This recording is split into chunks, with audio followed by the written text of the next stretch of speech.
My memories are of a very close Lederer clan. Here, I have got a wonderful photograph of my grandfather. Helen Lederer's grandfather, Arnost, known as Big Bubba, didn't fight in the war. He's a legend, a family legend, but I don't know personal things about him, and I would love to know more. I really would. Helen's beginning her journey in the Czech Republic. Her grandfather Arnost lived here in the town of Teplice with his family before the outbreak of war. To find out more about the life her family had here, Helen's come to the archives to meet Lada Kosmoloa. Here is Arnost, your grandfather. Here is your father. Helen's discovering relatives she never knew existed. I find these very sad because I know that they didn't survive. The search for the family her grandfather left behind has brought Helen Lederer to Auschwitz-Birkenau. Built in 1942, it was the largest of the Nazi concentration camps. The members of your family were living in such wooden huts. One wooden building served for 400 people. Wow. There is no humanity in this place. Hang on, so these are the people that have survived. Oh my goodness, so we have, wow.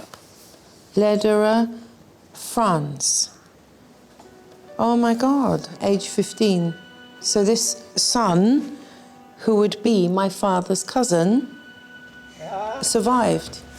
František is one of very few living Auschwitz survivors. Very good. Ja, ist nicht Englisch. Nicht, Deutsch, auch nicht Deutsch.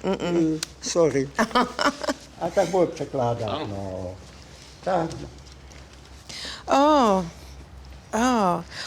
my goodness. Ja. Sehr viel Bilder, Foto. She now wants to know what Arnost himself was doing as their family died in the Holocaust. Helen has found papers in the family archive which indicate that Arnost was in the Home Guard and based at the country house of Trent Park in North London. You're probably surprised to know this was a prisoner of war camp for German officers that had been captured in all of the major battlefields of the Second World War. And this is where Arnost gets involved. He found himself at the heart of British Secret Service. Wow. Trent Park had become a holding camp for high-ranking German prisoners. For them, it was a place they could live comfortably, free to roam the house and grounds. They bugged the whole building. Wow. So they could listen in on their conversations. And their conversations were in German. So they needed men like Arnost to come and make sense of what they were saying, using radio listening devices like this. This is an original one.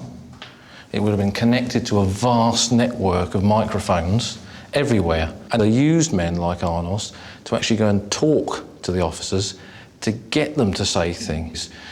Well, one of the things he would have had to have done is sign the Official Secrets Act, which meant that he could not release that information to anybody. Wow, not even his wife? No.